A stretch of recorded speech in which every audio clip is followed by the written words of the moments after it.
Welcome to our class in financial accounting and welcome to Module 1. This module is all about the financial statements, but before we can learn to prepare the financial statements, and we will do that in this video series, you've got to learn 6 terms, and this video is just to introduce those 6 terms. When I was a student, I learned that they call accounting the language of business, and I think that is a very apt description. Accounting, although there's lots of numbers, is not mathy as you might expect. Adding, subtracting, multiplying, dividing, that's the complicated math, and I could do that in grade 6. Accounting is about language, understanding how people talk about revenues, expenses, profits, these types of things, and we're going to need to understand these 6 terms if we want to have a chance to survive our accounting class. Assets, liabilities, shareholders' equity, revenues, expenses, and dividends. That's all this video is, and you're going to see it's like going to be more than 10 minutes, probably 15 minutes or something like that, just for these 6 terms because you need them rock solid if you hope to survive your introductory accounting class. And we'll get there together. I'm confident by the end of this video, you will be rock solid on those 6 terms and then ready to tackle the financial statements. So, when I begin a course, the first exercise we do, before we do anything, I get students to list assets of a typical student in my school, right? I just say, okay, list some assets of a typical student in the school. And they come up with a list. And this is very typical things that my students would list. They would say, oh, cars. They basically look around the room like, oh, everyone's got a cell phone. That's probably an asset. And textbooks. And, they come up with other stuff. And I think these are great examples of assets. Some of my more creative students add to the list more creative answers. They see things like youth and beauty and high school diplomas. And I'm here to tell you, I think these are assets and I think these are assets. However, when we prepare financial statements, these are well represented and these ones are not represented in company financial statements. But I think they're all assets because I think they all share one thing in common. And the word I want you to think of when you think of assets, I want you to think the word value. Assets are things of value. So returning to my list of course, cars, phones, textbook, these are valuable things. They're worth money for sure. Youth, beauty, high school diploma, absolutely things of value. But the reason these types of things don't find their way onto company financial statements is pretty simple. It's hard to measure the value. I can tell you how much my Mazda truck is worth. Not very much. It's an old Mazda truck, but I could tell you about what it's worth. Can I tell you what my youth is worth? I just celebrated my 47th birthday. Good Lord, it's crazy to be getting this old. But no, I can't tell you what that's worth. I'm healthy. What's my health worth? I have no idea. My beauty? Got to be worth a lot, right? Very handsome guy that I am. No, my beauty would not be worth very much, but you get the idea. It's really hard to put a number. Now, my cell phone, yeah, I could figure out about what it's worth. My beauty, that's a little tougher. So assets are things of value where the value can be reliably or reasonably measured. Now, typical company assets include cash. And of course, we would all like to have cash. Accounts receivable is something you will see in company financial statements. What an account receivable is when somebody owes you money. You've done the work, they haven't paid you yet. They're going to pay you tomorrow, next week, sometime in the future. To be owed money is an asset. It's something that provides you with value, a future benefit. Inventory. When I think of inventory, I think of Walmart. Walk around a Walmart, look inside any retail store, but I always think of Walmart because it's a big one, and just look everywhere. That's inventory. Anything company's bought from its supplier that's going to sell for a higher price, obviously it's valuable stuff to Walmart. One big category here is called PPE, and that breaks down into property, which is land, plant, which is buildings, and equipment, which is equipment. Property, plant, and equipment, land, buildings, and equipment. As obviously, those are things of value. And to give a bit of a textbook definition, I don't ask my students to memorize textbook definitions, but maybe your professor will. An asset is anything a company owns or controls, created from a past transaction that gives them a future economic benefit. That's a little convoluted, I think. I think it's the stuff of value. Anything a company owns that's good to own. Now, own is not necessary. We can have leased assets as well, but that's an intermediate accounting topic. We'll leave it for now. It's the stuff of value that the company has, right? That's pretty much all you need to know. So if my word for asset is value, the next category, liabilities, the word I want you to think of with liabilities is O-W-E. I just blew out my microphone. Hopefully I didn't blow out your eardrums. That's something you have to pay back in the future. And I can think of all kinds of things I owe. I have a phone bill that hasn't been paid. I owe the phone company that money. I have a mortgage. I owe the bank, the mortgage payments, right? Anything you can think of. Maybe you have a student loan. Maybe you have a car loan. These are all things you can owe. And just like you and I can get ourselves into debt, so too can companies. Liabilities are what the company has to pay back. So common examples of liabilities. For assets, we said accounts receivable. Well, liabilities has a counterpart called accounts payable.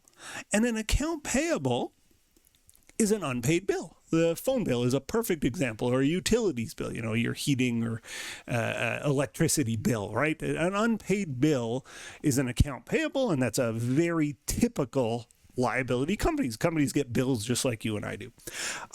Companies also have employees to pay, and they have salaries and, benefits payable. I'll just call it salaries payable, but they also have unpaid, you didn't take your vacation for months and months and months. Well, they're building up that vacation that they owe you, or benefits that they owe you. So, right. So they have employee expenses that haven't been paid. So that's a very common type of liability for companies, unpaid employee benefits.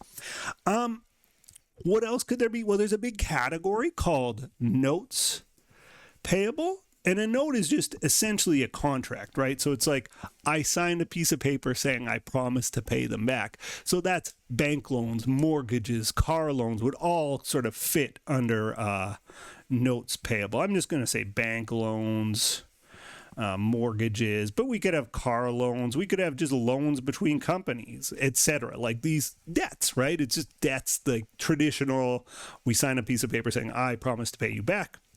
That's a note payable, and there's all kinds of types of notes payable. So when I'm teaching this class, we get through assets. Everybody's like, yeah, got it. No problem. I know what assets are. No worries about me. And I talk about liabilities. No problem. Tears of joy streaming down my students' face because they're like, oh, I'm going to ace this class. And those tears of joy turn to tears of sadness when we introduce our third topic, shareholders equity. It's the first one that I think most normal people don't have a concept of, just like when they walk into the class. It's the first one that's a little bit trickier. So let me explain shareholders equity by talking about my house. I have a beautiful house. Let's take a look at that beautiful house. There it is. That's my house right there. And it's my house. It's an asset. It's something I own and control, and it's something of value. In fact, the value of my house is $300,000. I'm not trying to flex. That doesn't buy you much of a house in my hometown, but that's my house. I have a $300,000 house. Now, I led on, and I think you understood that I have a mortgage. And the size of the mortgage is how much I owe on the house, and I owe $200,000 on my mortgage right now. So I have a $300,000 house, that's my asset, against which I have a $200,000 mortgage. My home equity is a theoretical value because I'm not planning to sell the house. I'm happy here. Theoretically, though, a nice thought exercise I can do is, if I sold the house and if I paid off the mortgage, how much would go into my pocket? Right? And it's a theoretical value because, of course, I'm not selling the house. I don't know what the house would sell for. I'm guessing it's worth $300. How much is my equity in the house, though? My piece of the house is $100,000, and we call that the home equity. For a company, though, they can do the same exercise with their assets and liabilities. They call it shareholders equity. And that creates this fundamental concept in accounting, this fundamental equation called the accounting equation. The accounting equation says assets equals liabilities plus shareholders equity. When I think of the shareholders equity, I think theoretically, if the company sold its assets, paid its debts, how much money would go back to the shareholder, and that is their equity. Okay. So when I think of assets, I think things of value, anything a company owns or controls that is good to own or control. Liabilities, those are the debts that have to be paid. Shareholders' equity, the theoretical value. If I sold my assets, paid off all my debts, how much would flow back to the shareholders? And it's a scoreboard, right? Because they're not going to sell all their assets. They're not going to pay all their debts. It's just a theoretically how much would flow through to them. And when I think of shareholders' equity, I don't think of one word. I think of the equation. A equals L plus SE, but I actually don't think of that. I think of it this way. SE equals A minus L.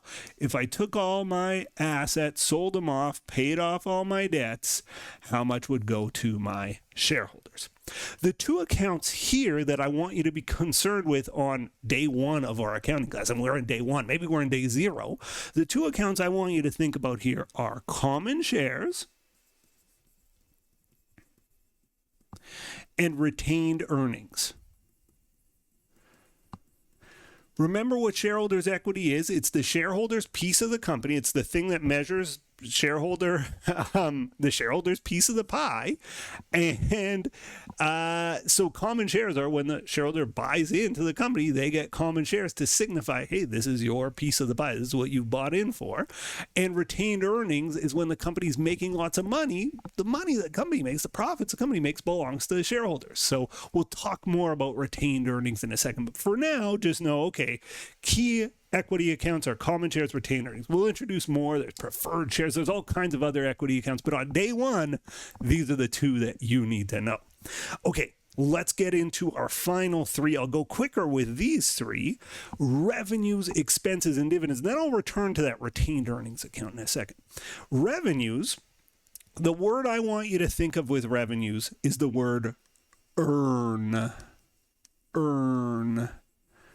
It's the company doing whatever it is the company does to earn money. So if you're at a university right now, that university has tuition revenue. You got to pay your tuition.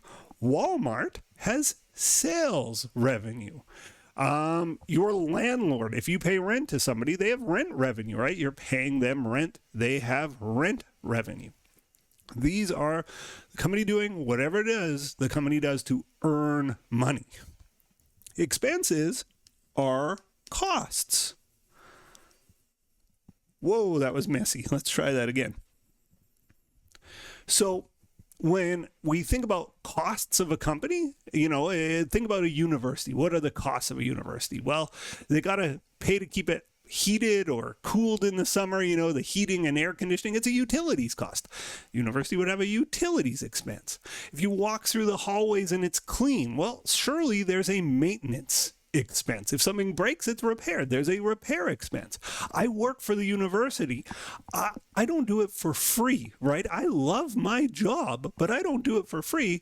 The university has a salary expense. They have to pay me to show up, and that's the case at any university. And we could list dozens and dozens of other costs of operating a university. These are the expenses. And there's a scoreboard here. We're keeping track of our earnings, our revenues. We keep track of our expenses, and revenues are sort of a positive thing. Expenses are a negative thing. They're costs. And at the end of the day, we say, do I have more revenues than I have expenses? If so, we call it the net income. This is also called the profit, right? Did the company make any money? Did the revenues exceed expenses? And if so, by how much? So, these are some of the key concepts. Now, at the end of the year, let's just say the company makes lots and lots of money. They have tons of net income. Shareholders, if let's just say you're the only owner of the company, you're the sole shareholder, you have a choice. You can leave that extra profit in the company, leave that typically extra money in the company, or you can take it out yourself. If you take the money out of the company and just use it in your own life because your company was profitable and you were fortunate enough to be the owner of a profitable company, you would take what's called a dividend. And that's just pulling your profits out of the company to use it in your own life. If you decide, no, I would like to leave the money in the company, that extra money the company made, the excess of revenues over expenses, I want to leave that in the company, maybe buy some new assets or hire a new person, whatever, right? I've got extra money, I'm going to use it for the business. If you do that, we keep track of it in an account called retained earnings. Retained means keep. Earnings means profit. So at the end of the year, we have this net income number, and we can either take it out of the company, take a dividend, or put it into retained earnings and keep track of it there, that excess money that we had made. Okay, we've done it. It's 16, almost 17 minutes. Those are the 6 terms. Let's just recap. Assets, things of value, anything a company owns or controls that provides them with value. Anything they own or control that is good to own or control. Liabilities, that's what's owed. That's what has to be paid back. Shareholders' equity, if I theoretically sold off all my assets, paid off all my bills, how much would flow through to my shareholders? That's their equity, assets minus liabilities. Revenues of the company doing whatever it is the company does to earn money. Expenses are the costs of operating the business, and dividends are when the shareholders take profits out of the business. And those 6 terms are all you need to go on and learn how to prepare financial statements. Please keep going with the series. I'm so glad you're here. Thank you so much for watching this video, and I'll see you in the next one. Bye for now. The next video in our series is right up here, and if you want a supercut of all of the videos in this series, that's the one down below.